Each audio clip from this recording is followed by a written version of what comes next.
Part 2. Well, having located myself, it really is time for my artist taxi driver bit. Sitting in the good old Peugeot 207, she's getting a bit aged, and there are a few things I do worry about on her, but she's ours, and I love her, and she does us proud.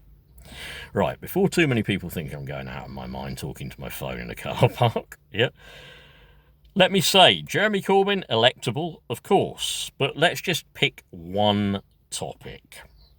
Rees-Mogg and the Grenfell inquiry. Rees-Mogg, and let's pick one word in his statement about cleverness. I remember when the boys were learning to read, we had a series of little books and aids and whatever, and one of them to help them to get to recognise the letter C was clever cat. I always remember the clever cat picture. Well, I think it was a lovely black or tabby cat, Mogg, notice, moggy, nothing escapes me. And it was kind of curled round with its tail in a C shape. So talking about cleverness, there's clever cat Mogg. Clever cat Mogg, suggesting that the clever thing to do would have been to ignore the fire brigade's advice and to just get out anyway, right? So stick with the word clever for a moment. Imagine the Rees-Mogg, the entitled, opinionated, self-important, rich, topper-wearing Rees-Mogg. Imagine him in his tailcoat in the middle of that inferno, hearing the police saying, shelter in place, and Rees-Mogg going, no, that's not very good advice. I think as the flames are spreading up the building, I think I should leave immediately and use my topper as a sort of mask to breathe through. I'll breathe through my topper. There must be an awful lot of air, indeed, hot air, in a top hat. Moggy coming out sounding like Darth Vader.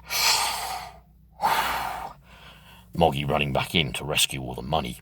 But, look, Rees-Mogg, clever is the word this all hinges on. It hinges on the word clever. A lot of stuff with Rees-Mogg tends to use words like clever, doesn't it? He doesn't think that ordinary people or even working class people are very clever. He doesn't think that they're very well educated. He doesn't think that because he describes them as being potted plants.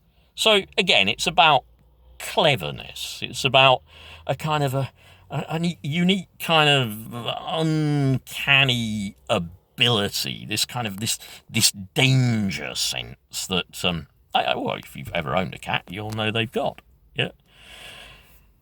So there's Rees-Mogg saying they should have been clever enough to ignore the fire brigade's advice about shelter in place. Makes you think, doesn't it? Let's take that shelter in place and let's put it in another context, because this government's always going nuclear, isn't it? The governments, they love warheads, they love nuclear, they love being hard men, they know deterrence works, they don't want people talking about Christian CND or no nukes is good nukes. Of course not, as even Joe Swenson says and whatever. This man must be ready to press the button. I won't turn my phone off, but he's got to be ready to press the button. And this man might be saying that he won't press the button. Dodgy. Very dodgy. So going back to that, the official advice, unless it's changed, in the government booklet, Protect and Survive, that suggests you build yourself a little inner fallout room, you stack your suitcases up against sort of slanted doors that you've taken off, You fill them with earth to avoid the fallout. You put a little sandbag, a little sand tray inside, as it said in When the Wind Blows, not for the cat to go in, yeah, but just so that you can use the sand tray to wash your cutlery. But you'll be eating sand, yeah. So, okay, the governmental advice, again to quote from Raymond Briggs' beautiful book, the governmental advice is to shelter in place. After a nuclear detonation, shelter in place. Does Moggy think he would have been clever enough to have not followed the government advice? Does Moggy seem to think that only not clever people, stupid people, didn't follow what the advice was and therefore paid with their own lives?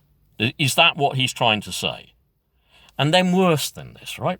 Another MP they've spoken with this about, who suggests, and as you would kind of expect Tory MPs to suggest, but after all, isn't it the clever people we want to run the country?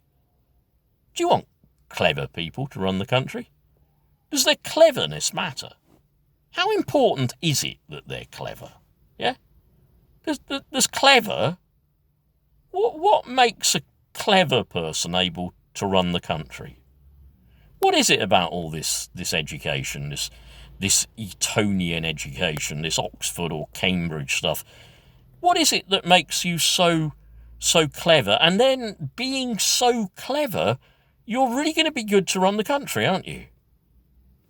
Chaplin said, our cleverness has made us hard and unfeeling. People think too much and feel too little. Yeah, Mogg's clever. The people that support him like to go on about his cleverness because they think that makes him really suitable for the job. Yeah? He's not. He's unfeeling. He's unfeeling. He's self-important. He's aggrandized. He's used to getting everything he wants when he wants it. He's part of a dynasty that is worth billions. He's part of a tax-avoiding elite. That doesn't qualify him to run the country for the many, not just his few. Beyond that, what has he done? Well, he's definitely got the Tories in the news. Another world is possible. Vote for that other world. And if you're in Great Yarmouth, vote for that other world by voting for my local MP and my friend, Mike Smith-Clare. And if you're a WASPI woman, remember, Brandon Lewis doesn't give a stuff about the fact that you have been deprived of drawing your pension at a specific time. Brandon Lewis doesn't care. Mike Smith-Clare does, and on pension credit as well. Bye for now.